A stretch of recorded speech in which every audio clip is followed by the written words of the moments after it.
At Dundee's Centre for Anatomy and Human Identification, the History Cold Case team prepares for an astonishing new case. The archaeologists have asked us to come in and assist on some of the cases. It's the one that nobody else solved. It's the one that's your challenge. Can you make a difference? The investigation will be led by world-renowned forensic anthropologist Professor Sue Black, while Dr. Xanthi Mallet scours the UK for historical evidence, and Professor Caroline Wilkinson rebuilds the faces of the dead. I've got a team that is of world-renowned reputation. This case will take the team back nearly 2,000 years to a time of invasion and great upheaval in Britain. Today's case, which is Roman Bulldog. Oh my goodness me. There's a female found buried with 3 babies. This is an unprecedented archaeological find. The remains of a woman and 3 babies, discovered in a sinister position within a single grave. It doesn't look so much disrespectful as careless to me, yeah. Rushed. By forensically reconstructing the fate of this woman, can we gain crucial new information about why she died? And how will her story change our views of the past? It's very difficult because it's very easy to kill a baby and leave no marks. Yeah. A time of brutal medicine. It looks pretty vicious. That is for perforating the skull. And rife superstition. If you were getting ghosts, if you take the head off, you know that person's not going to cause you trouble. When survival was far from guaranteed. As a result, all of them, all 4 of them, have died. This is the kind of story that will resonate with anybody who's a parent. That's basically infanticide.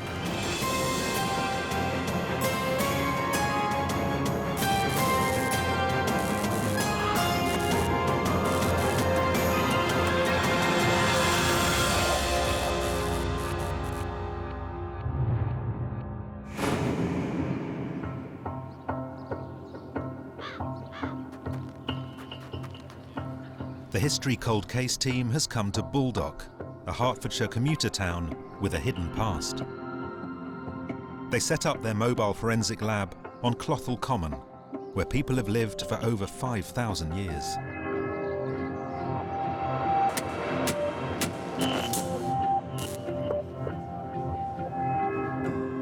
Iron Age remains have been uncovered around here, which suggest Baldock may be the earliest town ever to develop in Britain. Members of the local archaeological community are laying out a selection of skeletons found here in 1989. This investigation will focus on the troubling remains from just one of the graves, a female buried with 3 tiny babies in what looks like suspicious circumstances. Who were they? And how did they all end up dead in the same grave? Dr. Xanthi Mallet is on site first.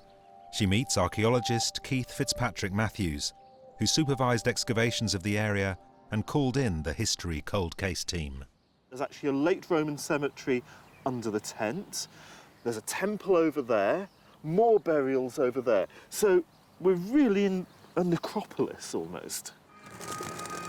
The dating of the burials to the Romano-British period is so far based on artifacts found in the graves. One of the graves had this rather nice little 1st century AD jar, and because it's a fairly early style, we can be certain that most of the graves were of the Roman period, so it puts it very early on. Keith takes Xanthi to the nearby housing estate, where the female and babies were unearthed. Now this looks very suburban, but I guess it didn't look like this when our burials were in place. Absolutely not. When we were excavating here, this was open land. It had been farmland for centuries. This is an aerial photograph taken when it was still being farmed. The site of the burial is just there, which puts it underneath those garages opposite. So, we're really close. We are very close indeed. The archaeologists thought they were excavating the body of a man. Then the dig took an unusual turn. once we'd excavated his grave, it became apparent there was another grave underneath. Oh. And beneath his head and shoulders were the head and shoulders of the woman Right. who was lying at right angles to him. That's where things started to get really interesting, because once we were uncovering her head and upper chest, that's when the first baby turned up. As the dig continued, it became clear there was a second, then a third set of infant remains in the grave with the woman. Finding 3 babies together in a grave this old was an unprecedented discovery. Professor Sue Black flies in from Dundee HQ to see the remains for herself. They're hoping the bones will provide answers as to whether this is a 2,000-year-old natural tragedy or in fact something more sinister. Sue immediately notices that the skeletons appear to be remarkably intact, which is promising. They're very good condition. They begin their analysis on the first of the 2 boxes containing the remains of the woman. Ooh. Okay. Christmas. Who knows It's what like we'll find? opening Christmas parcels. Yes, it's definitely a lady. Look at that. It's very feminine. My goodness. Gradually, they start to build her physical profile. Oh, it's a very short tibia. That's very short. We'll have to see how tall she would have been. So with the tib, we're talking, it's coming in at 31. So 31, it's coming just short of 5 foot. So it's coming into the sort of 4 foot 11 sort of range. 4 foot. So very short. So S1 and S2 are fused. So we're over the 20s barrier. We're probably up into the 30s barrier, Yeah, but you know. teeny weeny legs. Apart from that, no pathologies or traumas to. Very feminine mention. pelvis though. So we're happy female, Yeah. happy adult, young Yeah. adult. A woman, only 4'11" tall, in her mid to late 30s with no obvious cause of death.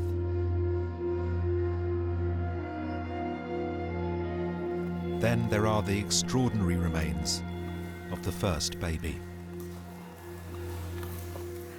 Oh my. Oh wow. Oh. We are in severe fragments. That is a tibia. Is it? It is.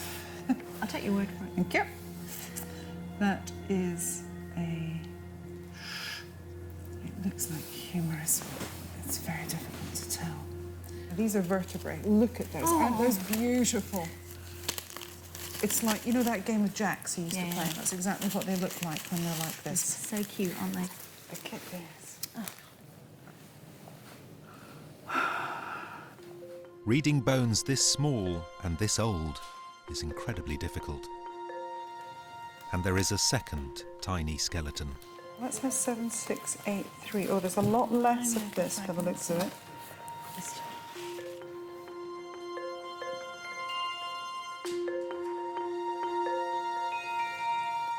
And then the third, recovered from the same grave. Oh, now this one's much better preservation. Look at that. Relatively good condition. That's pretty good, actually. Yeah, I have to say the recovery is just amazing, fantastic. isn't it? First century.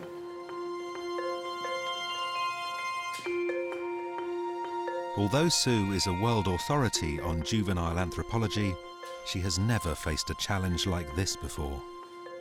You can't tell if they're boys and girls. No. Because they're not born pink and blue, which if they were would be nice. Forensically, the things that we look for are any injuries on any trauma, anything that may have shown that, you know, the child has been dispatched, as it were.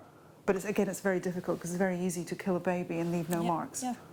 It's quite an interesting one, isn't it?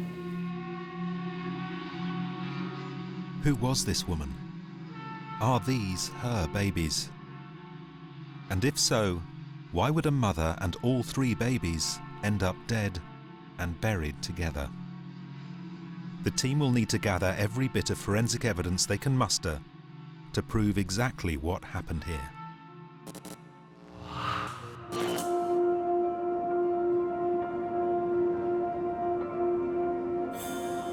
Scientific testing gets immediately underway in the mobile lab. A sample taken from the thigh bone of the woman will be used for carbon dating to confirm whether these bones are indeed from the early Roman era. The same sample will also provide a chemical profile that can reveal where the woman was from, as well as crucial information about her diet.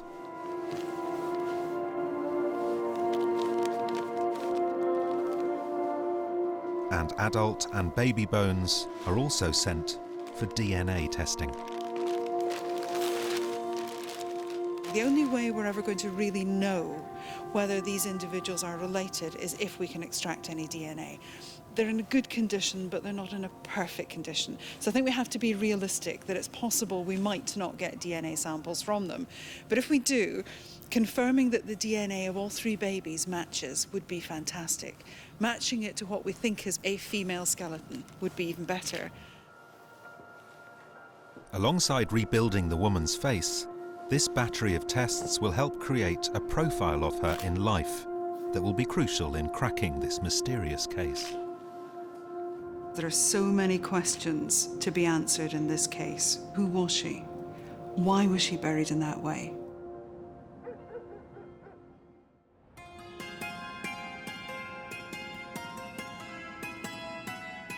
In the meantime, Xanthi's task is to initiate the historic investigation.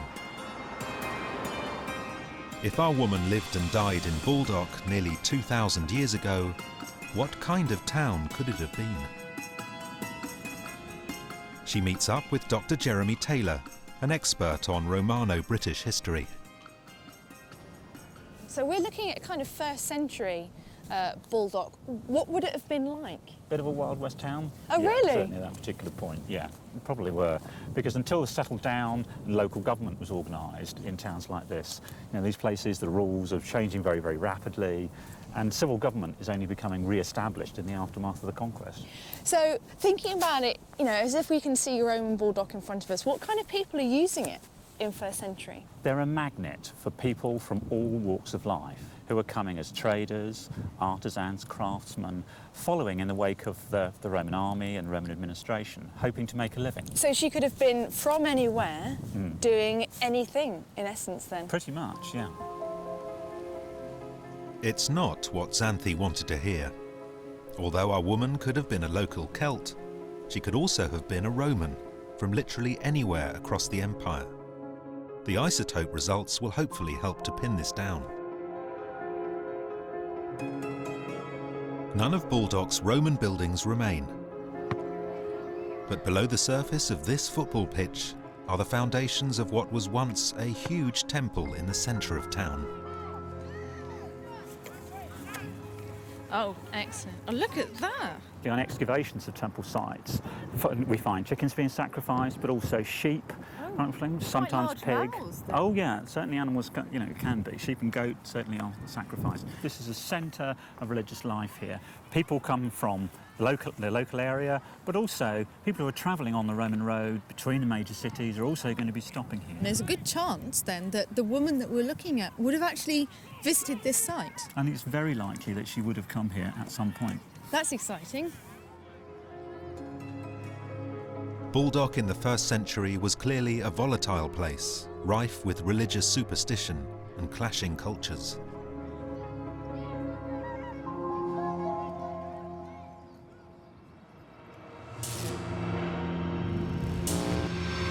Could the new Roman cult religions that increasingly dominated this area after the conquest in 43 AD have played a role in how our woman and the infants lived and died?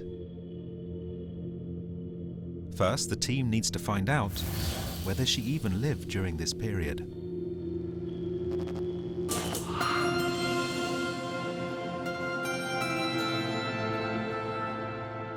Back at Dundee HQ, Xanthi joins Sue and Professor Caroline Wilkinson to hear the results of the carbon dating tests, which are now back. We're looking at the carbon dating. Previously, the only thing that was dating it was the grave goods, so we had context. So it didn't do carbon 14 before? No, Oh, no. The carbon dating covers a span from 6 AD to as late as 215 AD. So that's right bang in the middle of when the Romans were kind of officially in Britain and coming to. So there's a lot of moving about at this time. So She could have come from anywhere. She'd come with Romans, literally, anywhere. We don't have the isotopes yet. Not yet, no. So that's going to be quite interesting. And we don't have the DNA yet either. So that's the first actual kind of hard scientific evidence we've had come back in. And it agrees with exactly what we'd been expecting anyway. We like it when things agree. Yeah. Not everybody does, but we like it when it agrees. Yeah. Yeah, makes me feel comfortable. Yes. These results place our woman and the babies firmly within a time frame when Baldock was under heavy Roman influence. By 215 AD, the Romans had brought their entire culture to Britain. Legal and political systems, architecture, a vast network of military highways, as well as their social attitudes and superstitions. When the woman's grave was first excavated in 1989, it was singled out as different from the other burials on the same site. But was this only because of the presence of the babies? I've actually got a visual that I can show you from the information we've received from the archaeologist, which will really help actually. It's one of these lovely CGI moments. So this is looking at the graveyard. Under these roads? Yes. And where's the rest of the cemetery? The rest of the cemetery is actually partway kind of down here across the road on the other side. What we're looking at there is the male that's overlaying, and then we'll go down a layer. So you can see the baby over the shoulder, the second infant, and the third. It does make you think about things in a slightly different angle. With Mum being laid on her side, is that telling us something about how she's viewed? I don't know, if you look at the male, I think what's interesting is he's on his back in what you'd kind of expect, you know, lying. Well, she is placed differently. I don't know how important actual physical position was at that time, whether that in fact means quite a lot that she's placed like that. There is something odd about the position of the woman's skeleton that's making the team uncomfortable.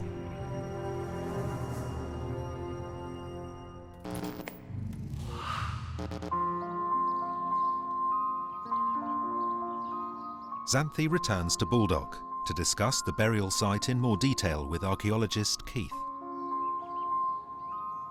So we're going to have a look at some of the images now, aren't we, from the actual grave? Yes. I'm quite looking forward to seeing these. I think they're going to be quite intriguing. So there she is, Oh, right. laid out in the grave. This looks unusual to me by the fact that I would expect, you correct me if I'm wrong, just to be lying on her back. It is relatively unusual, both in terms of where it is in the cemetery and in terms of the way that the body was laid out in the grave. OK, where it was in the cemetery, why was that unusual? We're on the edge, almost on her own, not quite, but it's very much a peripheral position within the cemetery. She's also been laid on her right side. There aren't any in precisely this position. This is a one-off. Is there a kind of a descriptor for this? Because of her unusual position, we would tend, as archaeologists, to describe this as a deviant burial. Not meaning that there's anything deviant about her as a person, but that as a burial, it falls outside the statistical norms. So literally unusual. Unusual, and socially perhaps a bit unacceptable. Why was she not given a normal burial? Was she herself judged to be deviant? And if so, why? I don't know if you can make out up there. Oh, That's the baby by the right shoulder. I can just see it in there. In a deeply superstitious society, could it have been that she was somehow deemed responsible for the death of the babies, which might explain why they were all buried together? That's sad, isn't it? It's very, very sad.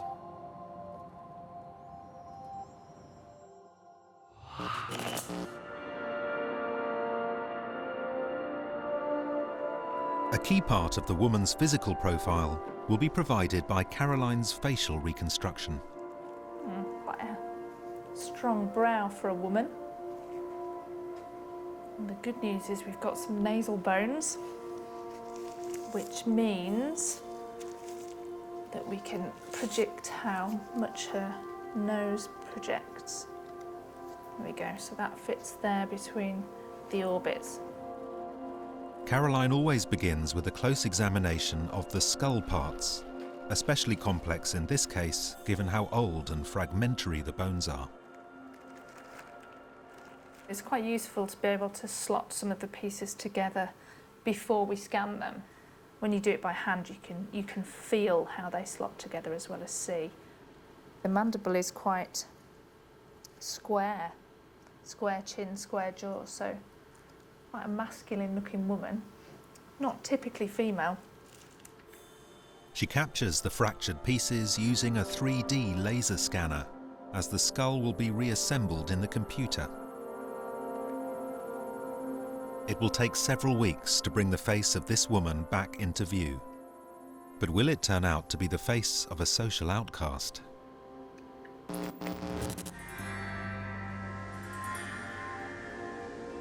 The suggestion is that this woman is dealt with almost as if she's a deviant in some way.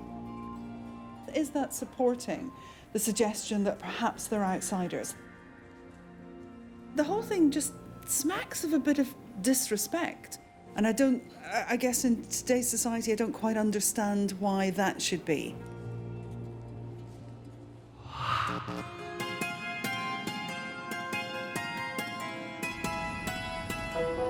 To find out more about whether our woman was considered different, Xanthi travels to London to meet Alison Taylor, an authority on deviant burial in Roman Britain. Hi. Can you tell me a little bit about deviant burials and what that means I'm presuming she's Roman period anyway. Right, yeah. Looking at what we call the deviant burial, might have been someone that they were a bit worried about. Worried about? Somebody who they may think the spirit would have walked and caused damage, somebody who was a bit outside the normal so something for some reason. So somebody whose ghost you might fear for some reason, maybe just because that person was very unfortunate. And Alison knows of some bizarre attempts to stop people coming back from the dead. This one looks a bit odd. Yeah. This one has her legs are resting on a horse's head. I wondered what that was. There you go. And then her legs are actually placed on top. On top. But Alison believes deviant burials from Romano-British times took two main forms. The first, decapitation.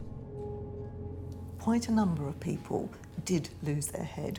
It seems to have been done usually straight after death, and there are cut marks on the neck. Yeah. And we do know from, sort of from later accounts of this sort of burial, is that if somebody was giving trouble, you were getting ghosts, if you take the head off, you know that person's not going to cause you trouble. And the second main type was known as a prone burial. There's a very long tradition of that being seen as very disapproving. Get that in lots of different cultures, lots of different periods of history, right through the Middle Ages, that can be done to certain people. It seems that what they really don't want is this person getting out of the grave to go and cause trouble, haunting. So if you're buried face down, if you do come back to life and you want to get out, all you will do is go deeper down. This would seem to match our woman. What does Alison make of her burial position? She's obviously highly unusual, but I would say that this would not classify as a deviant burial. Really? In any of the normal classifications. But she's kind of leaning forward, but you don't think that's a deviant action? Well, it's not face down. No. She's buried on her side, and her legs are slightly bent.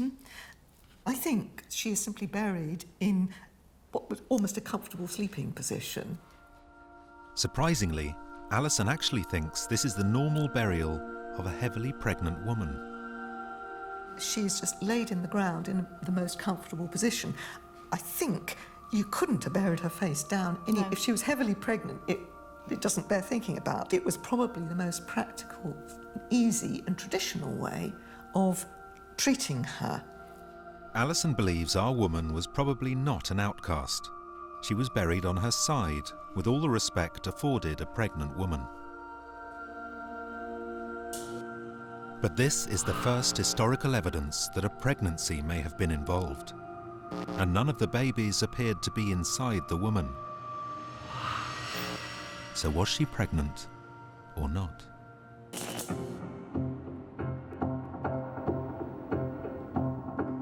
Back in Dundee, Sue looks for clarification from the bones. one of the questions often asked is, are there indicators on a skeleton of a woman who's been pregnant? Is there anything left behind? Of course, most of the changes are soft tissue changes. We used to say that if you can see that groove there in one area of the pelvis, so this is at the back of the pelvis, we used to say that's an indication the person's been pregnant. We've completely thrown that out the window, but it would make an awfully nice story if we could say, just because that's there, we know she was pregnant, and that's not the case. So it would be awfully nice if we had something on here that said, oh yes, there's a clear indication this was going to be her 24th pregnancy. There's nothing. The mother gives no clue, but what of the babies themselves? Maximum length. But of course, when you have multiple pregnancies, often the babies are a little bit smaller. It's term, 40 weeks, it's a newborn baby. These 3 babies are aged around the time they would have been born, making it highly likely this is a mother and her 3 babies. Astonishingly, as they're also all of a similar size, it's probable they were from the same pregnancy, making them triplets. Only the DNA results will be able to prove this beyond doubt, but it brings the bones alive for Sue. Those are 3 full-term babies. These have gone to their full duration, maybe not quite 40 weeks, but close. And if you imagine the connotations that has for her, being a little woman, not of a very young age, carrying 3 full-term babies, the implications for her and for the people around her, that's a huge story.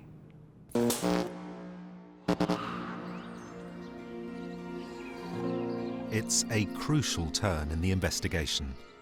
This could be the oldest archaeological evidence of triplets ever discovered. To find out more, the team must now shift its focus and view this as a multiple pregnancy. Only 1 in 80 pregnancies is with twins, and only 1 in 8,000 is with triplets. In ancient Rome, successful multiple births surviving to adulthood were generally seen as a good omen and became part of mythology, like the twins Romulus and Remus who founded Rome. And there was even a heroic set of legendary triplets, the Herati, known as the champions of Rome.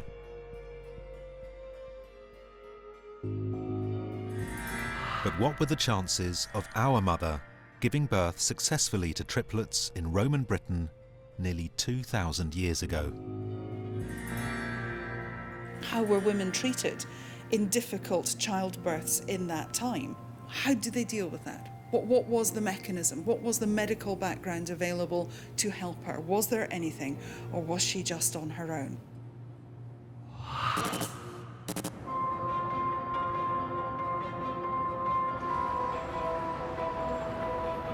Xanthi travels to the British Museum in London to meet curator Ralph Jackson, a leading expert in ancient Roman medicine. Wow. What kind of level of understanding do they have of the anatomy? Well, this quite good in the kind of harder parts, but not too good in deep inside, in the profound and softer parts. So more superficial anatomy, they were Exactly so. quite au fait with. Bones and superficial anatomy, simply because there was no dissection of human cadavers. This was not routinely done. So internal anatomy was patchily understood. Ralph has a wide array of surgical tools used during Roman times. But it seems like quite a range here. This is what I would expect almost to see in like a field kit now, an emergency field kit, just having a quick look. I think this is one of the amazing things. When you look back and you look forward again, you find that the instrumentation hasn't changed hugely. In the kind of basic kit, you have knives, Very similar to surgical scalpels blades, today. scalpels, Yeah. with a huge range of different types of blade. There were a range of probes, and then sharp hooks used for retracting the edges of wounds and incisions. They are precision-made tools, beautifully finished. Some instruments would even combine the practical with the divine. Over here, a folding handle for a drill includes the sort of mortal side, if you like. It's a precision tool, but at the end there is a bit of decoration. It's a snake head And why would you find a snake head on the end of a drill? It's because the snake was the creature of Asclepius. Asclepius was a great overarching healing god, and if you put his creature on the end of your tool, both the operator and the patient would feel reassured. This is a real combination. It is a real combination of divine and mortal healing. This toolkit, is this a medic's toolkit or is this a midwife's toolkit? And was there any difference? I suppose there was a difference. It is a medical kit. It's a basic kit of surgical tools used for all of the routine surgery. The midwives certainly could have had instrumentation, because although midwives, by definition, tended to look after women expecting babies, they also were expected to have knowledge of other aspects of medicine, and that included surgery. Our pregnant woman in Roman Baldock could have had surprisingly advanced medical care available to her. We had people who came to Britain with written texts that talked about medicine, and some of those will have been connected to childbirth. So we can't deny the possibility of knowledge of classical medicine, the texts, the techniques in Roman Britain, and not just in Roman Britain, but in Roman Baldock. Yet something went terribly wrong. All 3 babies, along with their mother, were in the grave together. Why?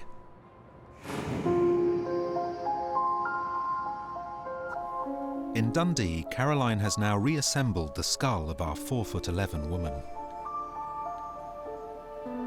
So you can see here she's got quite a prominent lump above her eyes, quite a strong brow for a woman. We've also got quite prominent bone surfaces here. It suggests she didn't have small, delicate ears. She may have had quite large, prominent ears.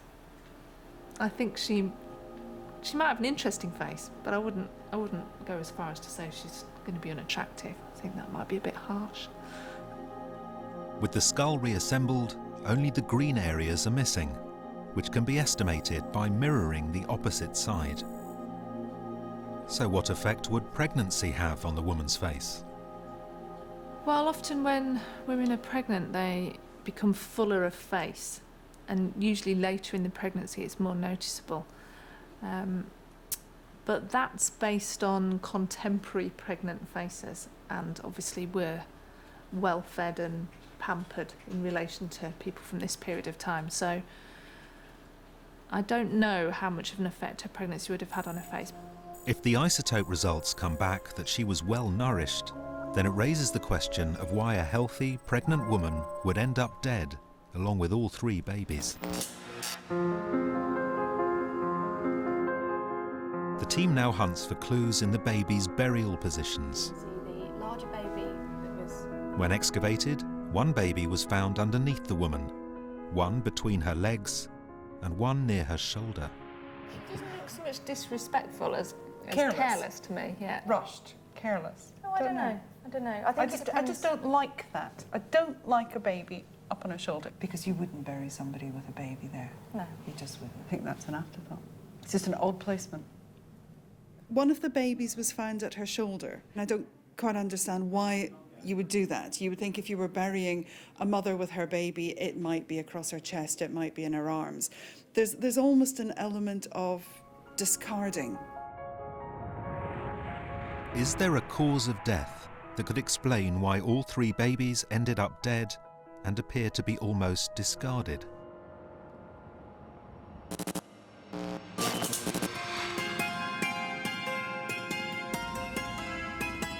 Xanthi goes to the Royal College of Obstetricians and Gynecologists in London to meet Dr. Helen King, an expert in Roman birthing and childcare. Helen. Hello. Helen offers a shocking possibility for what may have happened to the babies. In Roman terms, there was a ceremony after birth where the father of the child had to pick the child up from the ground. If he did that, it indicated the child was worth the rearing, is how they put it. So the father decided yes. how the baby was treated? Absolutely, and whether it's exposed or not. This kind of idea of exposing a child, what's that? Well, exposure means that you leave the child to die after it's been born. And I think although it sounds pretty weird to us, I think in Greek and Roman terms, that's just really a very late abortion. That's basically infanticide if you just abandon a child. In our terms, yes, it is. As far as they're concerned, at least you found out what you've got. You found out the gender of the child, whether it's healthy. Oh, so physical disability. That's right. But also, interestingly, how the pregnancy went. And if the pregnancy was a healthy one, then that's more likely that the child's worth rearing. It's possible one or even more of the babies could have been the victims of infanticide, their bodies just dumped in the grave. But Helen knows of certain Roman birthing techniques that could also have been responsible for the babies' deaths. Do you know what that is? Well, my imagination is telling me nothing good.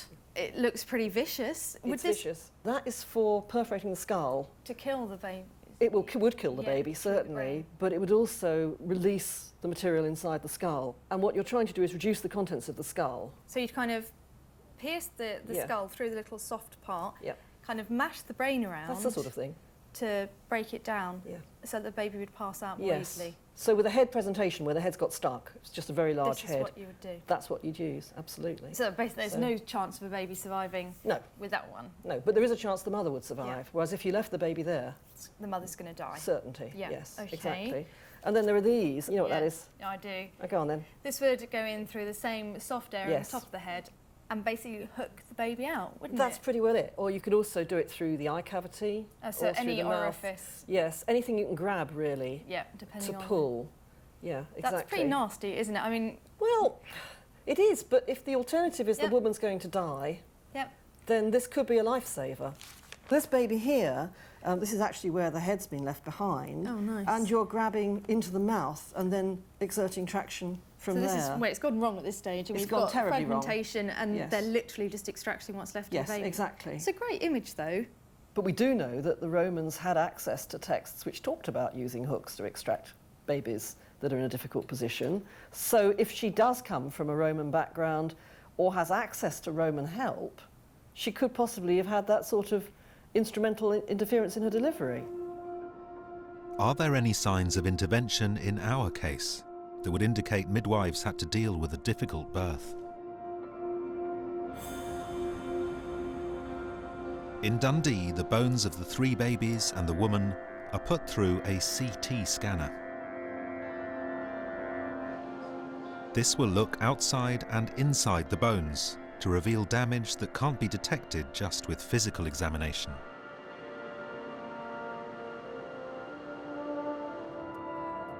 Sue then analyses the results with her colleague, Ruse.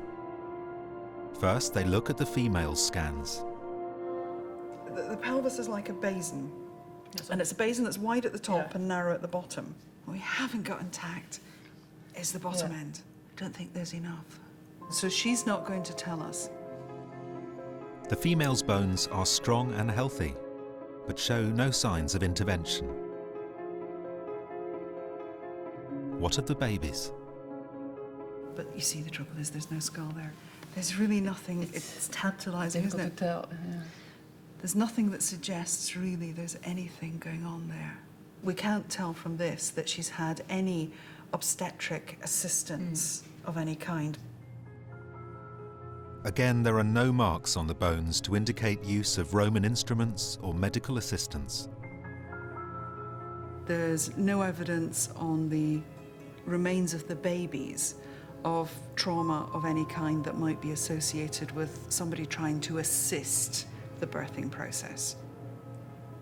So mum's not helping us with the birthing process. The babies aren't helping us with the birthing process. It's a frustrating situation.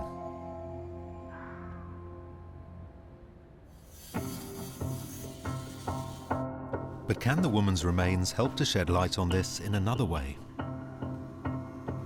Chemical traces in her bones could reveal whether she was Roman or Celtic, which may in turn suggest what type of midwifery she would have had access to. The results of the stable isotope analysis are now back.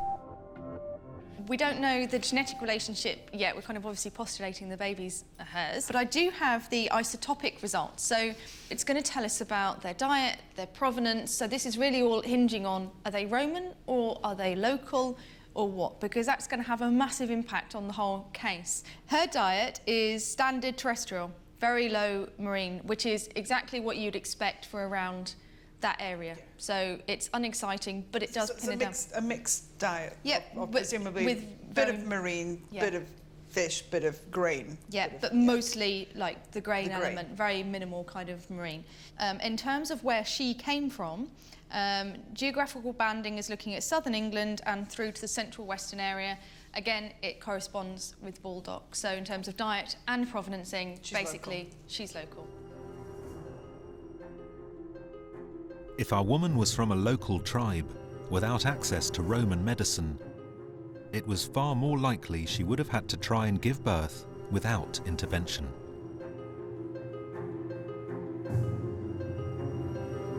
Is natural childbirth to triplets now the most likely cause of death for this woman?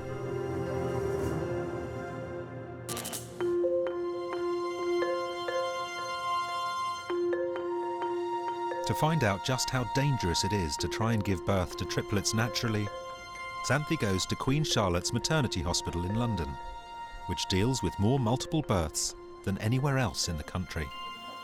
Hi, Xanthi. Nice to meet you. She meets Chief Obstetrician Dr. Sailesh Kumar. Hi, Charlotte.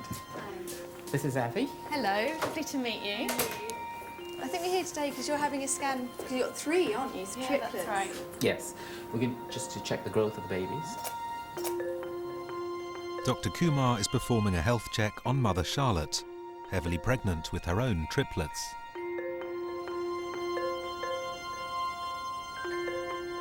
How far along are you? 25 weeks and a few days.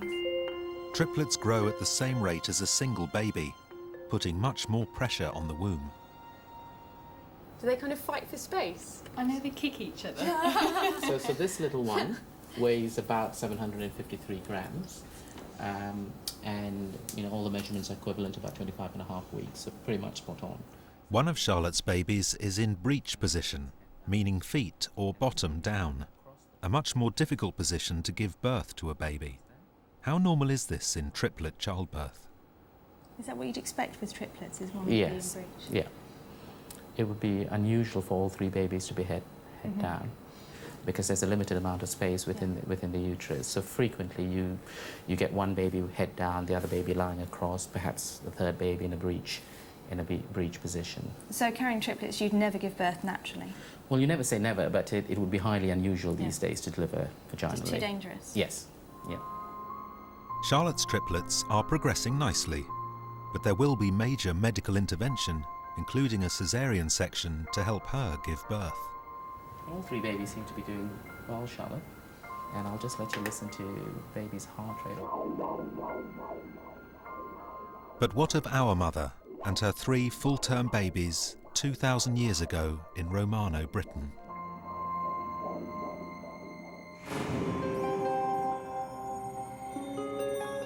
In Dundee, Sue has gone back to the bones for one final examination.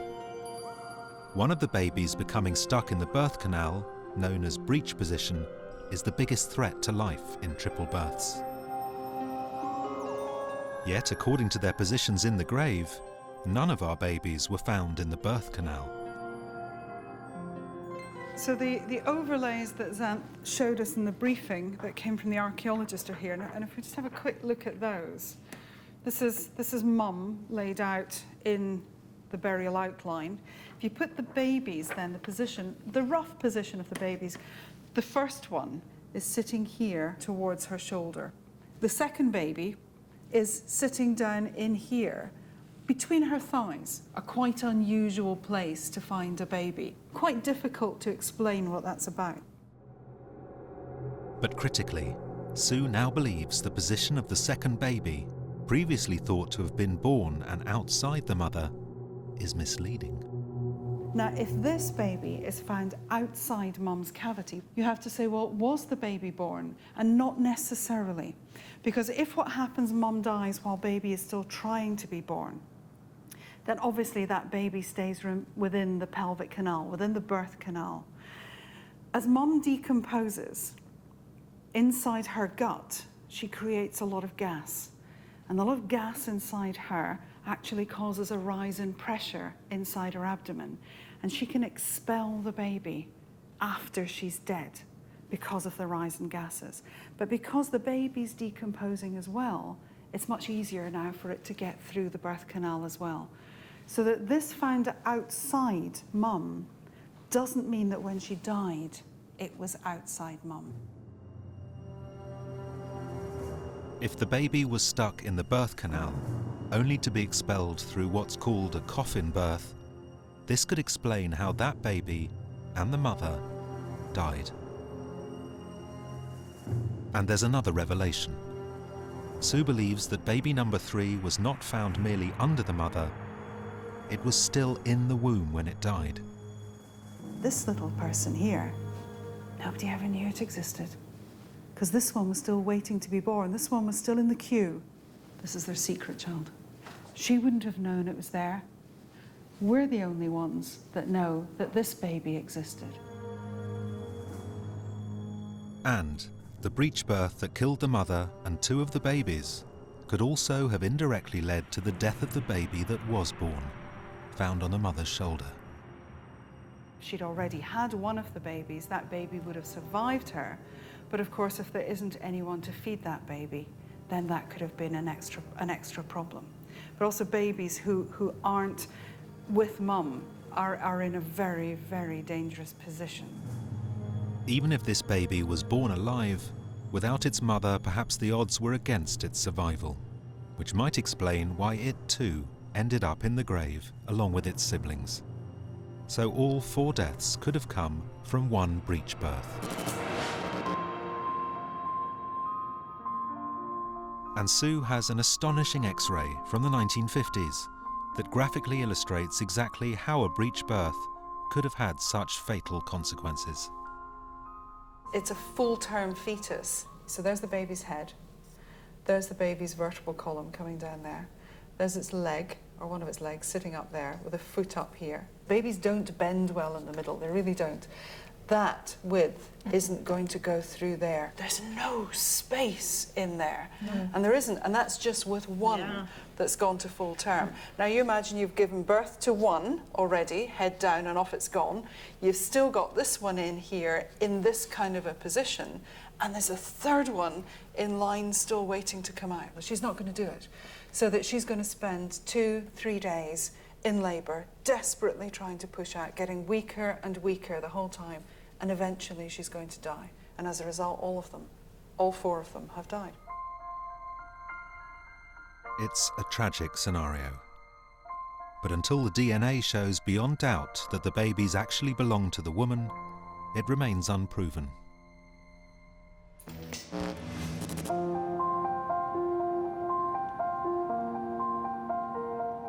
But who was she? The isotope results have already shown the woman grew up in the local region. So if she was from a Celtic tribe, what were the likely circumstances of the pregnancy?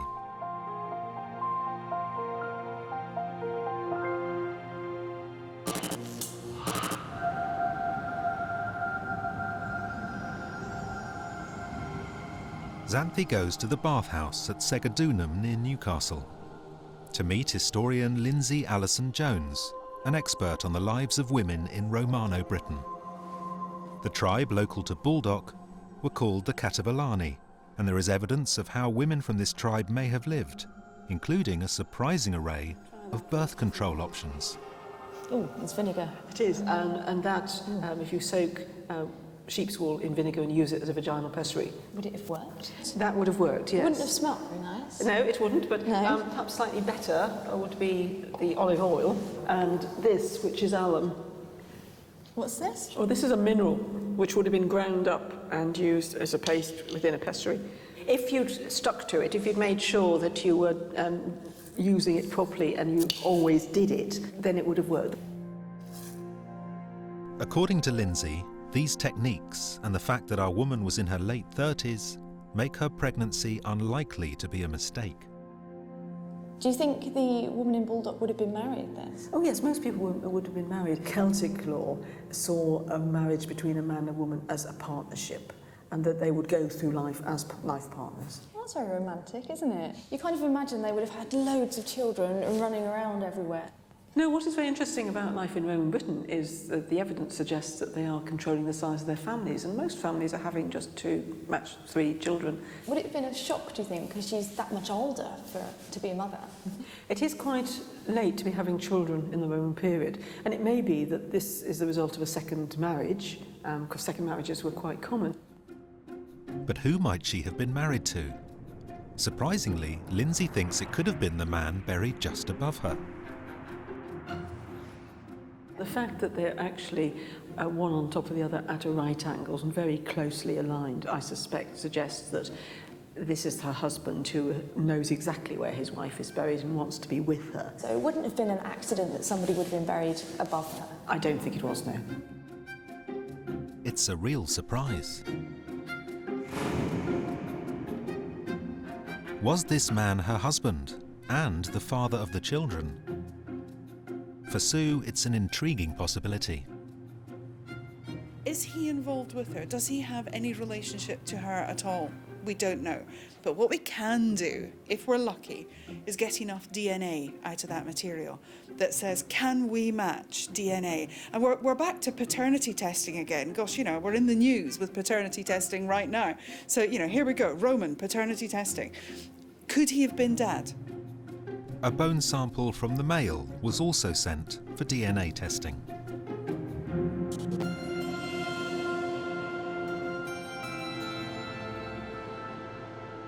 Meanwhile, Caroline is close to discovering what our woman may have looked like. You can start to see her face developing in terms of the overall position of the features and the overall shape. And because she had a normal, healthy diet, that doesn't suggest that she was emaciated. So we're keeping her at normal stature. Because of her pregnancy, she may have had a slightly fuller face, but she's already got quite a square, rounded cheek look to her anyway. I think she might have a really interesting end product face here.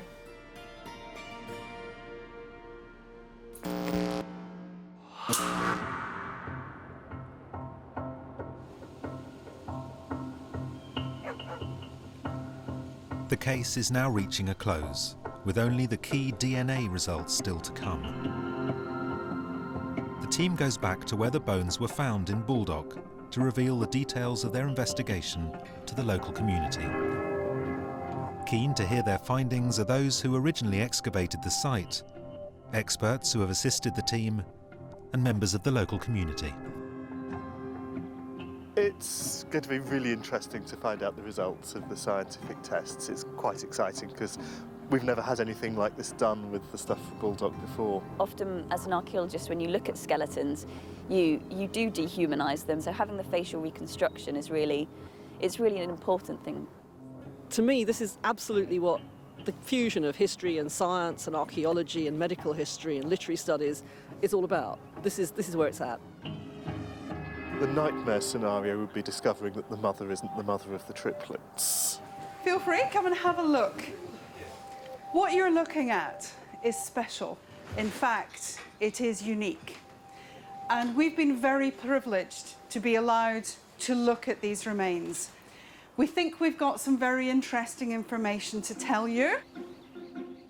Sue will reveal what the science has brought to the case. But how will those who've lived with the bones for over 20 years react? The carbon-14 dating that came back for Our Lady was between 6 and 214 AD. So our individuals are unquestionably in the early Roman period. What the isotopes tell us was that in terms of their diet, these are local individuals. They are local to Baldock. But she's in her 30s. She's a late mum. She may well have been very, very heavily pregnant. She's gone to full term, she's gone the full distance. Wow. And she was only 4'11". There's a lot of weight in there. Yeah.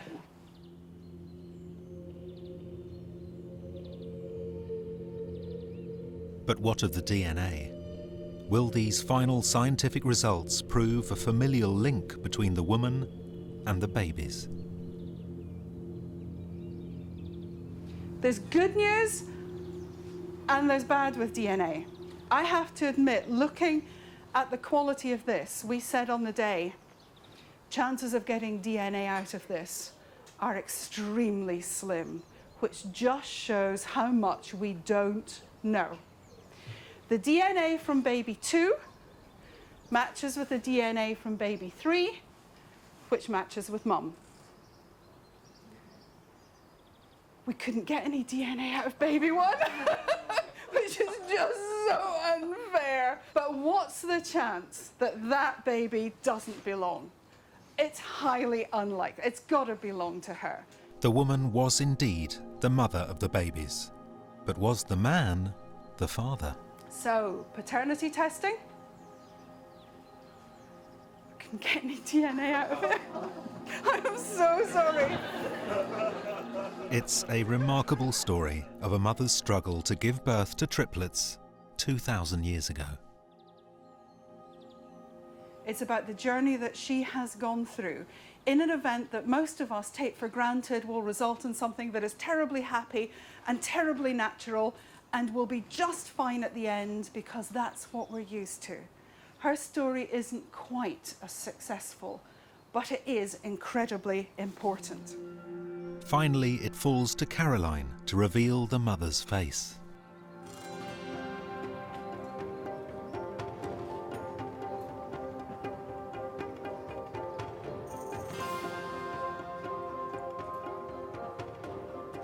To be able to see her face is really quite amazing. She's striking. She's definitely striking. Yeah, she's very capable looking. The face of a good childbearer. You heard it here. I like her though. There's something engaging about her. But her story's complete. And in the completion of her story, then it's the closure of the case. And I think that we've gone as far as we can. I'm thrilled. Getting those results is just amazing. It couldn't have been better. She couldn't survive that with the sorts of conditions she was living in, with the sorts of help that was available to her, and that's very striking. It sort of rounds off a story that was started 20 years ago, and a mystery and an enigma, and it's given us a vast new amount of information. I think that's great. This case started with a skeleton assumed to be a social outcast, maybe the victim of a suspicious death. But it's ended with the profile of a local, healthy, and probably married woman. Strong enough to carry 3 babies to term, but in the end the victim of a simple human tragedy. Pregnant with triplets in a time when the odds of surviving were stacked against her. These extraordinary bones will now be handed back to the community. The only ever recorded case of Romano-British triplets is now closed. It is a sad case. But boy, is she important when it comes to recording how we handled these kind of multiple births. And that story has come from the remains. So we feel very privileged to just have the temporary custodianship of them so that we can work with them. From this point forward, her story will be remembered.